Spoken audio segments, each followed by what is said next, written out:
Hey guys, it's Wahima, but just call me Wah. Melanated! Welcome to my recap of 90 Day Fiancé before the 90 days. This is episode 10, Goodbye for Now. Let me tell you that Jesse and Darcy gave us our money's worth, but we will start with John and Rachel. Okay, so where we first begin with this couple is Rachel is already in the UK. They have made it to Weston-super-Mare. Thank you for letting me know down in the comment section. She's a little miffed because of John saying I love you to the ex-girlfriend. And then she's also a little miffed because John invited another ex-girlfriend, a different ex-girlfriend, to their pre-wedding party or what have you. They are now shopping for wedding rings. They go into this place called The Strand. I think, the Strand wanted us to know the name of their establishment. The jewelry store owner asks them how many rings they're going to need. And Rachel pipes up and says 2. And then John is like, So let me ask a question. How many rings do you normally sell to men in this shop? And the jewelry store owner is like, we sell just as many to men as we do to women. And he's like, oh really? The jewelry store owner is like, yeah. He's like, oh, because I didn't know that. So the married men, they wear rings. Then shop owner is like, yeah. And Rachel's like, yes. And she's like, basically, this ring represents me and our marriage and our relationship. And the fact that we are not together in the same country even means that it's very important that you're going to wear this ring. It's very important for me that you wear this ring, that you have a visible sign that you are married. And John's like, well, well, to be fair, I've never been to a wedding, so I didn't know that, and I also don't like to wear jewelry, and I just feel like, it's a little feminine and very masculine, and it's just weird that I would have to wear a ring. Like, I understand you wearing a ring, but like, why would I have to? Okay. And the shop owner is like, you are a human in this Western society where people who are married wear rings to signify that marriage, and it's very odd that you don't know that and you don't want to wear a ring, which is weird because that's weird. So, and then he tells Rachel, okay, if I wear this ring, you need to know how important that is because I really am going to be uncomfortable with it. And she's like, it's just one piece of jewelry, John. He's like, I know, but I don't wear the jewelry. So I just feel like I'm being branded with a hot iron, and I don't like that feeling. But the thing is, though, I actually don't think anything is really going on. I just think that John is uncomfortable wearing jewelry because he might somehow in some way see it as being feminine and has probably never seen anyone wearing a ring, and it's just kind of like, I don't want to wear this because, and I'm just like, that's so crazy that you even say that out loud in front of cameras. Like, at least have this conversation with her by yourself, like after you get the rings. But like in the shop asking questions as though like you're being normal is weird. And then of course Lucy starts crying. Like, where is mom? Like, is there not someone that can hold Lucy? Like, I don't know, her crying really agitates me. It like brings up something in my body that makes me want to jump through the television, hold her, pat her back, and make her stop. Like, it's, I don't know, I guess I'm in like a baby fever situation in my life, and it's really upsetting me to hear Lucy cry. So the next part that we have with Lucy and the rest of them is they're trying to get Lucy to walk in the house, and they're so excited because they're staying in this really cute Airbnb with just the 3 of them, and Rachel feels like this is the only time that she's ever gonna get to feel this family feeling in a very long time, because as we remember from last episode, it's gonna take like 3 years for them to be in the same country together. So they're sitting in the living room and Lucy says, Dada? And then John reaches over and grabs Rachel's knee and looks at her. Like, it is so sweet and endearing, and I forgive him for all of his ring indiscretions immediately. Like, I'm just like, oh, he's stupid, but he's cute. It's a day before their wedding, and John has to break some news to Rachel. He basically tells her that in order to have this time off to do the wedding and to entertain her, he had to quit his job. He had to leave his post. And she is like, really shocked and taken aback. And he says, I don't want you to worry. Me and my mom let out the rooms in the house that we have, and so it brings about $700 a month in, so I'll still have income coming in. I just won't have the extra income from being a trash man. And she's like, but John, we already live paycheck to paycheck. She says we already live paycheck to paycheck as though like 65% of the country doesn't live paycheck to paycheck. Many people live paycheck to paycheck. I live paycheck to paycheck. Most of you guys live paycheck to paycheck. Like, people just make it work. Obviously, he could afford to do this, or he would not have done it, or you guys would have made other arrangements to get married at another time. But he sacrificed his job in order for you guys to get married, and like, let him be. And he's like, I can still afford to pay Lucy's childcare.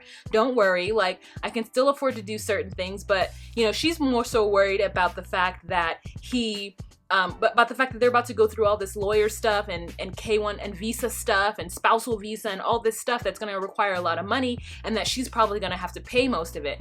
God, the financial, like, stability of knowing that there's two people contributing to a household is something that I have never even in my mind imagined. Like, I don't even know what it would be like to depend on someone else to help me pay bills. So anyways, that's just another mind that I like popped into for a second when she was talking about that. But anyways, moreover, the bigger thing is that John is in debt. He's like 30,000 quid in debt, right? Which is like $50 US in debt for school loans, which a lot of Americans are in debt for school as well. So to me, it doesn't blow my mind.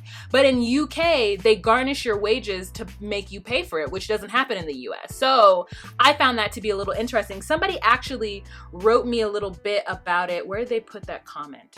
Hey Wa, I'm just waiting for your weekly review on 90 Day Fiancé. Can't wait. I just thought I would email you to explain about the debt John is in. Being British myself, I thought I could explain it to you. Thank you so much, Sarah. Every student who goes to university in the UK can apply for a student loan. This is very common practice here unless your parents can afford to pay for you to attend. Same thing in the US, except for the student loans is from private companies, not the state. Some of them are from the state. And here's the thing, it's not really debt. You only start paying it back once you are earning over a certain amount. Secondly, the more you earn, the more they take. As it stands, they can't enforce you to pay if you are not working.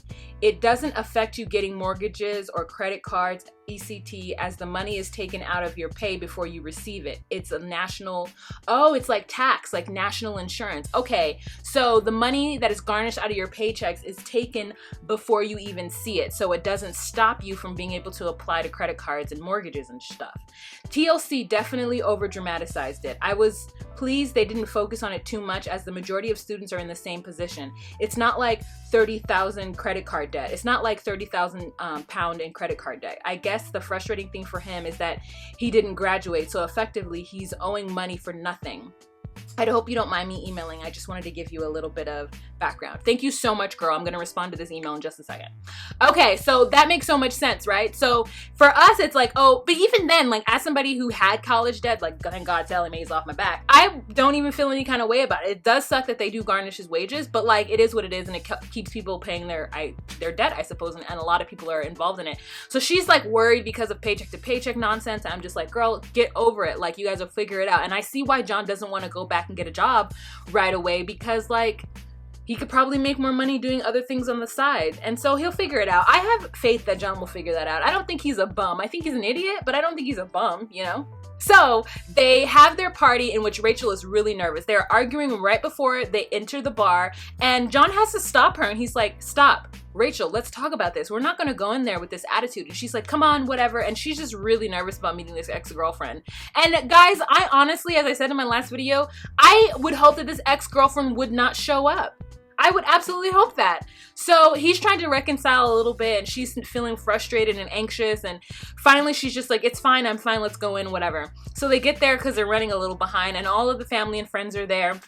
And they meet, and there's this awkward moment where he's like, this is Rachel, everyone. And they're like, hi, Rachel. And she's like, hi. And it's just like this like awkward moment for just a second. And finally, he's like, let's go on in. And they go on in, and she's being weird and standoffish and uncomfortable. And he's trying to introduce her to people, but she is like looking out for this ex-girlfriend child. She doesn't know who, what, when, or where. And so she spots a pretty girl, or at least TLC spots the pretty girl, and makes us believe that Rachel is nervous about that girl. I don't know if it's real. I don't know if TLC is doing it in the editing, but whatever it is, I'm here for the drama.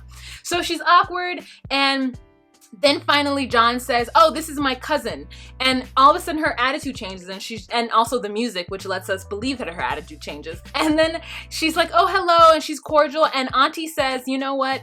It really is nice to see John in this way. You know, I've never seen him. He looks different, and this feels different than any other relationship that I've seen him in. He feels like the smile that's on his face, the brightness that's in his body, like this is different. And she feels so validated. And I'm like, thank God. I'm tired of Debbie Downer Rachel. Like, but I get where she's coming from, but at the same time, like, girl, this is what it is. Have your feelings, but like, buck up, Chuck. Rachel then is just better for the rest of the engagement party, and it's nice. So the next day we have the wedding. Let's go ahead and mop this face. Ooh, girl, look at this face. Look how hot it is. Okay, I have to have my fan. I'm sorry, it's gonna be annoying, but I cannot survive this. I cannot survive it without it. Okay, so the next thing that we have with John and Rachel is the wedding day. So it's so cute. John is getting Lucy ready while Rachel is getting ready elsewhere. She's got a cute little hair like thing situation that I was really digging. She's wearing a different dress, but obviously we knew she wasn't gonna get that dress because it was too expensive. And it turns out that it is a really, really, really small wedding. So the reason why they had that pre-wedding party is so that they could celebrate their wedding with those people, but then their actual wedding, it was just John and Rachel and John's sister and John's mom and Lucy. So it was really cute. It's in a nice little garden area. John's outfit, I really thought that his suit was really quite good. I love the color of it. I thought that it fit him well. I did think that it was funny is that when they pan down, he's like wearing fisherman boots and he's got them rolled up, which I'm like, okay, that's very indicative of who John is. Like he's like, gives you a polished front and then you look down and you're like, oh, that's who you are. And then it's time for Rachel to come out. What shoes Rachel is wearing, I'm not sure. I didn't expect her to be in heels, but I guess I wanted like a cute little flat. It wasn't cute enough for me, but that's fine. And she starts to walk out, and it's like kind of a long walk from where she is to the like arch area where John is standing, and he goes to meet her and takes Lucy from her because she's got Lucy on her hips. And they get there and they exchange vows, and low-key, John is a poet. Like, his words to her are so sweet, you guys. I was like, oh my God, he's saying like the greatest things, and she's saying good things too, but like most of the time I just kind of think of John as like a meathead or like a kind of an idiot, and like for him to say these sweet things, I was just like, ah, okay, I can see why you fell in love with him. He seems like a really sweet, genuine person, and I dig that. I dig that a lot. So it's a beautiful ceremony, and that is the end of their segment. So the next couple that we're gonna move on to is Martha and Daya, and spoiler alert, Daya ghosts Martha, and that's the end of their segment. Don't know why they were even put in this series.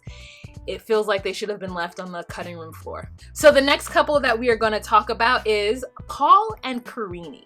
So the update with Paul and Karine is that Paul is in a hotel that's by the hospital. He's not allowed to stay with Karine. Karine can only have one female relative stay with her in the hospital while they perform the procedure that takes the fetus from out of her. You know, she's just really upset. This is a hard time for her and her family. And I think she's starting to realize that she does love Paul, or maybe like whatever happened between them isn't as big a deal now that they've lost this baby, and she feels alone now that the baby is gone.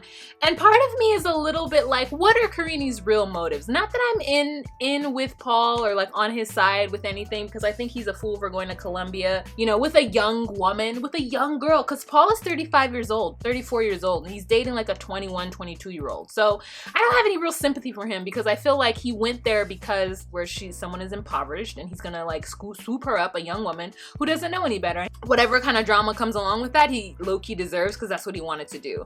But in this case, I feel bad for him. I feel bad that this whole situation is happening. He decides he's gonna fix up their apartment because she's on her way home, and he's bringing her flowers, he's cleaning up, and it's just kind of like this moment where you're just like, oh, they're gonna be together finally. Oh my God, while editing, I just remembered there's this moment where he sniffs the crotch of his underwear trying to figure out if it's clean or not. That house is so dirty. So he's on the phone with her while she's in the hospital, and he says in English, "I'm scared to lose you. You understand?" Like, he just... I hate it when he speaks English to her. It's just so dumb. Especially over the phone. Like, with no translator app. Like, it's just so silly. She gets home, and she's upset, and she's laying on the bed, and Paul just... To me, he just doesn't know how to give a hug. Like, He just doesn't know how to give a hug. His hugs are so robotic. Based on that hug he gave her, what is their sex like?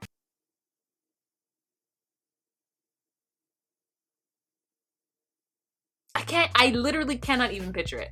I know it happens, but I can't even be grossed out because I can't picture it. He lays on the bed and he tells her that he's got something to say and it's gonna really break her heart. And he tells her that he's gonna have to go back to the United States because they don't have any more money.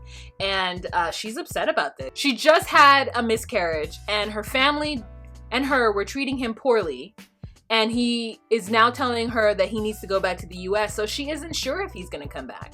I mean, we're sure he's gonna come back because what else does he have? His visa does not allow him to work in Brazil, right? So I'm just kind of like, Karine, you should go out and get a job so that you can maintain yourself, so that Paul isn't having to do it all on his own back in the US. Because I don't know what his job situation is like, but he's like, I'm gonna go back to the US, make some money, and then come back. To me, it's not that easy, especially because like he's in the IT field. Like, he just can't get a job, can he? Unless he's like working with somebody he knows, you know? So I just find it a little suspicious that when she was pregnant, she was all happy for him to leave, all happy for them to get a divorce. And now that she's not pregnant, she's like not necessarily happy about that and not talking about getting a divorce. So I don't know. Maybe she got caught up in the drama. Maybe her family was all in her ear. And then like now that he's really leaving and it feels like there's nothing keeping him to Brazil besides her after her poor treatment of him and her family's poor treatment of him, like she's worried. So I find that to be a little suspicious. And so he says to her over and over in a super high-pitched voice, hey, hey, hey, hey, I'm coming back. I promise. I promise. Hey, hey, don't be upset. I promise. I'm coming back. When he's on his knees. And she's just like, crying and upset. Fala Karine, fala Karine, fala Karine, fala Karine, fala. So that's the end of their situation. So the next couple that we are going to talk about, Jesse and Darcy. This segment made me so happy. This was the television that I was waiting to see. And like, as much as I think that Jesse is an asshole for coming back to the US to break up with Darcy, this scene made up for it. He's an asshole, but he's a genius at the same time, because this scene was delicious. And I think throughout it, he thought that he would come out of this like a white angel. Like he would come out of this and everyone would think that Darcy's crazy. Nobody would see any fault in how he handled anything. And he really tried to play the camera, but TLC had a whole other thing going on. They were like, no, we're gonna show you for the jerk that you are and paint you both in a crazy light. And I am here for every single second of it. Where we left off last time is the whole car scene with Jesse and Darcy in the car before they're getting to the hotel. They get into a fight because he says that he wants to break up with her and calls her a drunkard and says all this stuff to her, and she gets upset with them. She's like, you don't really love me. To me, whenever Darcy starts to cry, it just looks like a woman who's just unraveling. Like, it's like she's melting. It's like she's like someone has poured water on her. She's the Wicked Witch of the West and she's just like melting into the pain. She is just like literally unraveling and we can see it. She is talking to herself like, I don't know why I did this. I'm a fool. Like, I came here in the name of love. And he just, so then Jesse has this dramatic scene where he is standing on the street smoking a cigar. Like, smoking a cigar. Like, he's got his shades on, he's in his shearling coat, his hair is coiffed, the wind is blowing, and he is smoking, I don't know how, but he is smoking a cigar.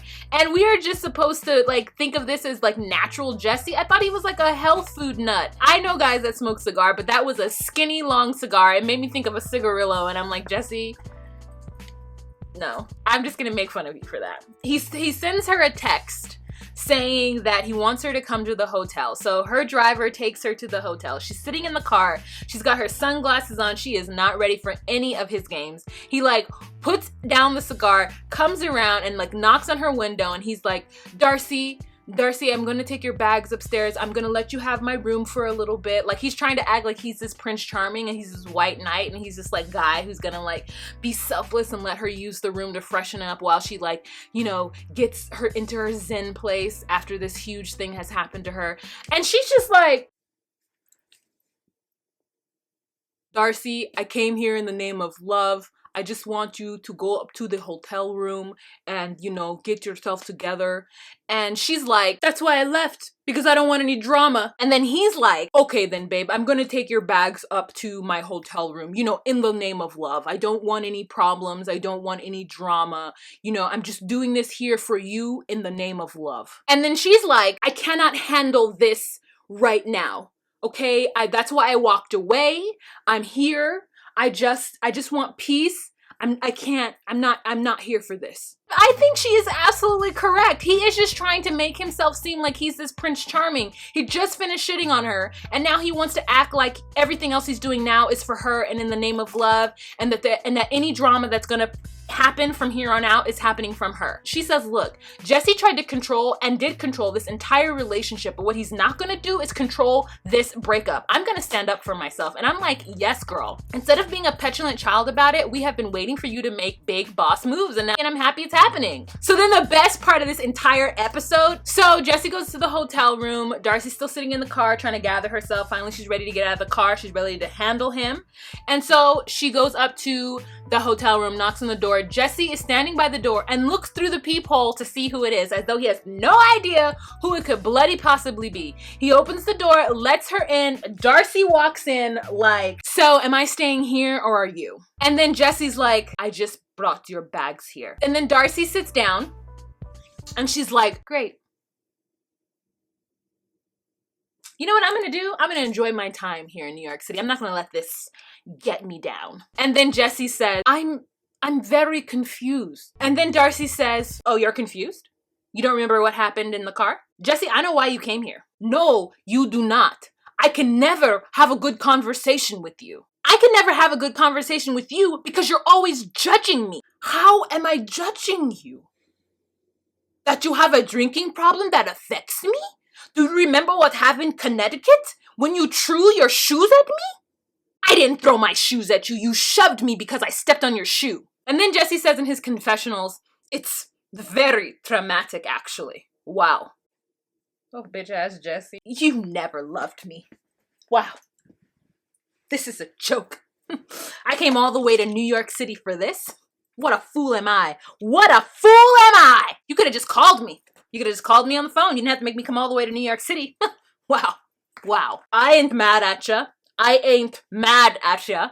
Go on ahead and mingle. Have some drinks. Bye-bye, Darcy. I wish you the best. I'm just walking away. And then he leaves the hotel room and goes downstairs and then gets another hotel room in the same hotel. Talking about, oh, he just gave up his hotel room to her selfishly. I hope he pays for it too. I absolutely hope he pays for her hotel room and his hotel room. 10 minutes later, Darcy has a breakdown. She's in the hotel room underneath the covers in this outfit that does not look comfortable, stacked high, titties stacked high. And she's laying down and she's crying and she's just like, I thought we had love. I know that we love each other. This is abusive. I can't be in this relationship. Like, it's really hard. I don't want my girls to see me like this. Thank God, Darcy. Thank God. Thank God. I am so happy that she's now coming to her sense, and I'm sad that it had to happen in the way that it happened, but I am absolutely just so happy because I am tired of Jesse and his stupid antics, and he looks like an idiot for the way he handled this entire situation. So then the next day, juxtaposition, she is wearing all black, girl. Darcy has been through it the entire night. She puts on all black, and actually he's wearing all black. So something leads me to believe that these two has coordinated their entire outfits because they both come in all white outfits. They both leave in all black outfits. So I'm a little bit suspicious about the way this entire situation goes down.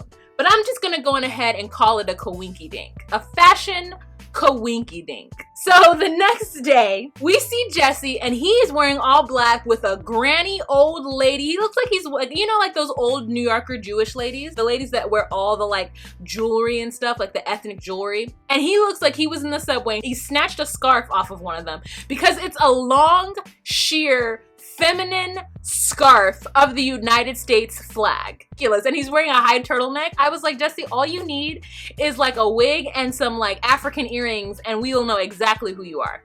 She's got her Gucci headband on. She's putting on her Fenty Beauty highlighter. It's not Kilowatt. I'm not sure what color it is, but she is putting on that highlighter, girl. I just want to see all of Darcy's makeup because I feel like I would be like, ooh, you got this? Let me see it. I think we'd have a good time. Me, her, and Chris. She sits down and she talks to producers and she's like, basically, something happened last night.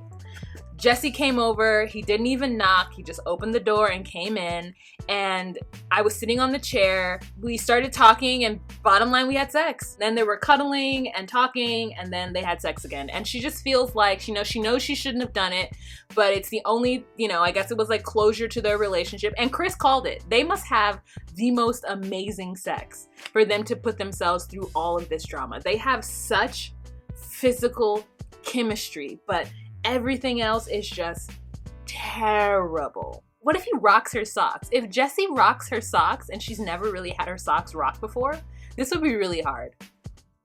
Even though I have a hard time imagining that he's good in bed, but like, fine, it works for her. It works for her. She says she knew she shouldn't have done it, and then she gets back in the cab and she goes home. Now we have Jesse's story. Jesse doesn't mention the sex at all when he's leaving, but in the confessionals later on that day or the next day, the producer asks him if he's had sex with Darcy, and he's like, no, she was upset. And then he starts to stutter. And then I went to her hotel room at like 1 a.m. because, she was upset and I knew that she would be like having a breakdown. And so I went to her room and the door was open and I come in and she's laying on the floor saying, oh my God, I'm dying. I can't live without you. And so I just knew I had to be the person to help her through this hard time. It's a very tough time, When I break up with someone, it's just their whole entire heart falls through their body and they feel so bereft. So I feel like it's my duty as the person who crushed their spirits to be there and console them. I can only imagine how hard it is for someone to live their life without me. And that's what Darcy is going through. No, we did not have sex. Not once, not twice. Not missionary, not reverse cowgirl, no doggy style, none of it. That woman needs help. I won't tell her when I'm leaving because I do not want her to know when my departure is, because I don't want her to find me in the hotel room or in the lobby and us have a repeat of her begging me to stay. So I won't tell her because I'm a kind person, but I tell you what I will do. I will not feel any sorrow for this breakup. I will not miss her. I will not miss the drama. I won't even think about her. In fact, I've forgotten, who are we even talking about? Darcy, oh yes, she was the worst thing that ever happened to me, but I wouldn't take it back. She made me grow as a human, but I never want to see her again. Cold-hearted snake, look into his eyes. Uh-oh, he's been telling lies. He's a lover boy at play. He don't play by rules. Uh-oh. Girl, don't be the fool now. You're the one giving up the love every time he needs it. Listen. Tell me that's not their relationship. Other words, a candy store. He's been trick-or-treating. I can't talk about this couple anymore, you guys. That is what happened with Jesse and Darcy. Leave a comment down below if that wasn't the best thing you've seen on television in a long time. Woo, girl, so much drama. All right, so the next couple that we are going to talk about is Ximena and Ricky. This is short and sweet. What I don't get about this scenario is the following. So, they are leaving the resort and they're going back to Medellin, and they're both actually having to go their separate ways. So they have one more night together in Medellin. And during that night, Ximena gets a text message from Ricky's ex-wife saying that Ricky told her that Ximena actually didn't mean anything to him. So Ximena then confronts Ricky about it. And Ricky says, it's true, I did tell her that, but I only told her that because we're in the middle of a divorce and I don't want there to be any drama. And it's really hard to tell somebody that you're in the middle of divorce with that you've already proposed to marry somebody else. And these are red flags, Ximena. You need to run, because this is the scenario. Ricky is so desperate to be in a relationship that he will start a new relationship before the old one is even over. okay? You need to get out and run, girl. Run. Corre. Is that how you say run in Spanish? I don't know, but I hope it is. I think it is. Corre. Corre. Correo. Corre. So Ximena's starting to realize that Ricky just tells lies upon lies upon lies upon lies. Lies today, lies tomorrow, lies yesterday, lies in the future, lies in the past. And so she's starting to get really concerned, but like, what can she do? She's got this ring on her finger. She does love him. All she has to do is wait and see how this pans out.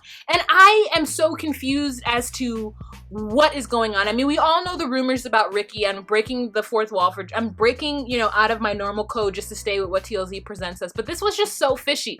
Why does his ex-wife have Ximena's phone number? Why? If she really meant nothing, why does she have the phone number? Who gave it to her?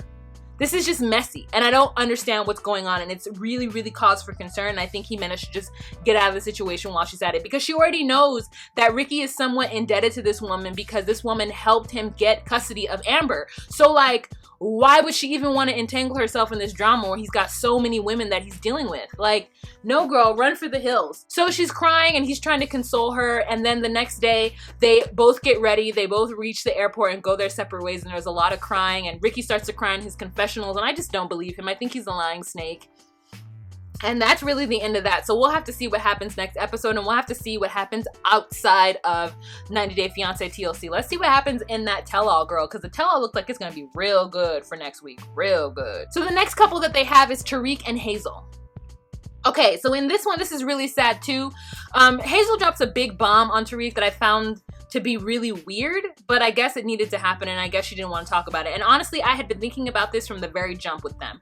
So they're leaving El Nido and they go back to Manila to see Dean. And when they're there, you know what? They basically tell Dean that they're engaged. Dean is taken aback, but he also isn't too surprised. He decides though, in order to save the relationship with his brother, that he's just going to be happy for them and keep it moving. But he is very much concerned that Hazel has gotten plan A of her plan in action and got that cubic zirconia ring. You know what I'm saying? So he's gonna play nice though. And then they're packing up back at the hotel, you know, both getting ready to go their separate ways. And Hazel is talking to the producers, and she basically tells the producers that she's gonna be homeless once Tarik leaves. So I don't know what has happened, but I know she doesn't have that job anymore. If she only makes like $10 a day, then she probably wasn't given time off to hang out with Tarik for 2 weeks. And Tarik must have known that, right? He must have knew that he was gonna have to send money back to her, especially for her clothes from her ex-boyfriend. And then, you know, the fact that she doesn't have a job and she had to quit the job to do the show real quick, you know? So he's like, there's a lot of financial, you know, burden that he has dealing with Hazel right now. But she drops the bomb and tells him basically that she's gonna be homeless when he leaves, that she doesn't have a place to go. She can't go back to her niece's house because I don't know why. She can't stay with her parents because they're in that room. So like, she is really in a bad position. And so he just goes on his like iPad and rents her another space in that condo hotel slash, I don't know what kind of space it is.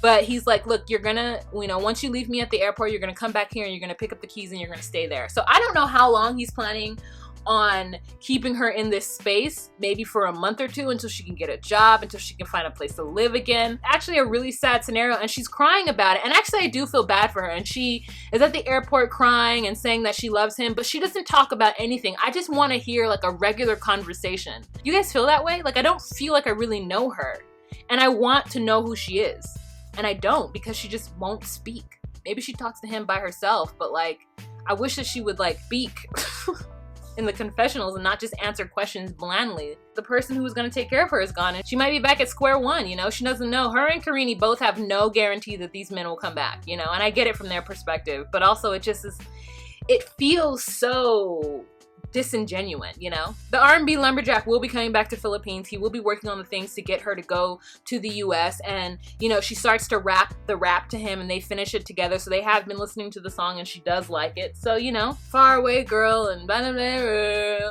a brother wanna make you around the way girl. That's it for them. Let's move on to our last couple. Is that our last couple? Oh my God.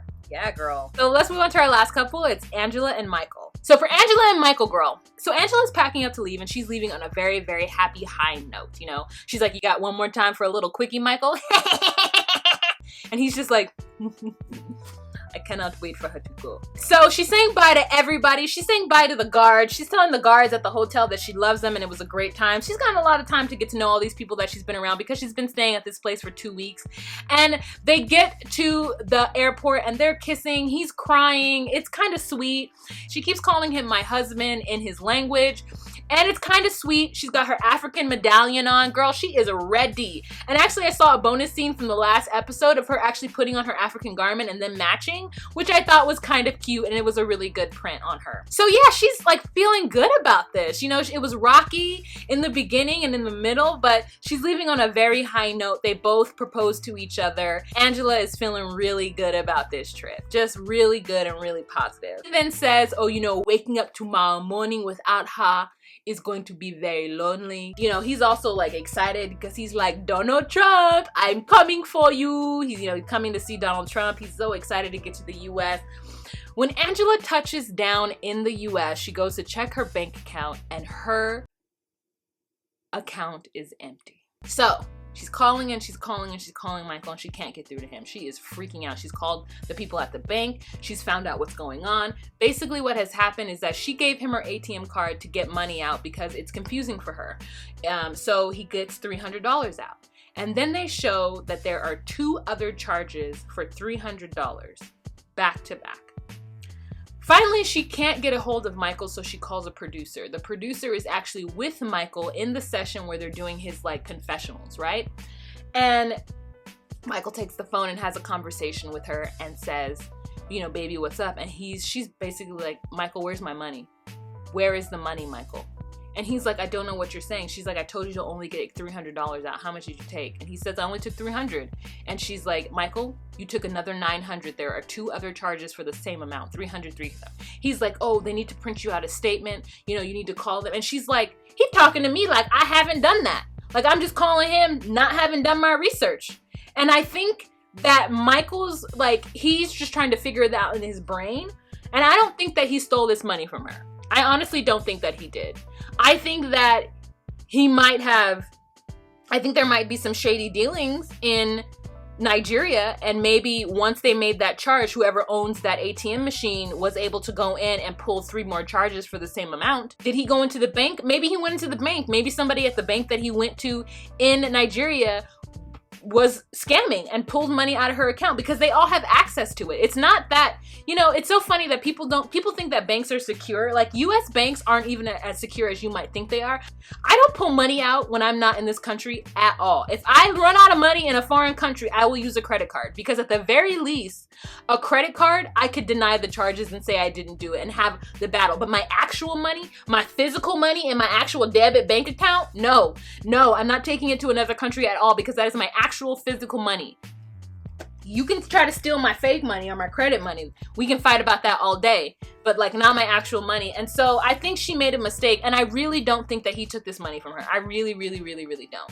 I think that wherever he went, they saw that he had an American's debit card, and then someone took advantage of that situation, and now it's being blamed on him. And there's no way that he can get out of it because he doesn't understand how it works in the US. You can't just, they're telling you what happened. She's telling him what happened. There's no mistake. Someone did it. Now, it wasn't him, but it was on his soil, and it was his responsibility to make sure that her finances and her money was secure. And he fucked up. She should have never let him take that money out of her account. She should have never took any kind of money out of her account. She should have just used credit cards. But she doesn't know that because this is her first time out of the United States and she's not a savvy traveler. And I really feel bad for Angela because $900 is a lot of money. She's like, I can't pay my bills. I can't do anything. And finally, she just hangs up on him because he then gets defensive and he's like, what are you saying? You saying I took your money? I did not take your money, Angela. And he's, you know, giving her like whack excuses. Like, Angela lands in the US and her money is gone. I mean, come on now. This is like her worst nightmare come true. Regardless of if he did it or not, she did go to Nigeria, she used her debit card, and she got scammed out of $900. Damn, that sucks. All right, you guys, so that's the end of this episode. Thank you so much for watching. Oh my God, let's have a kiki down in the comment section. Who is excited for next week's tell-all? I feel like some feathers are gonna be ruffled. They're gonna have Jesse and Darcy in the same room. I hope Sean Robinson calls out the fact that he lied about having sex with her. Ooh, girl, I wonder what that's gonna go down like. Ah! All right, you guys, if you like what I do here on this channel and you'd like to consider becoming a Patreon patron, please click the link down below. Remember to be you, be true, and find your place. Bye. Hey guys, I just finished filming 90 Day Fiancé. I am hot. My headache is coming back. I feel queasy, but I do this for you. Okay, watch it when it comes out. Do you like this lip color? I love it.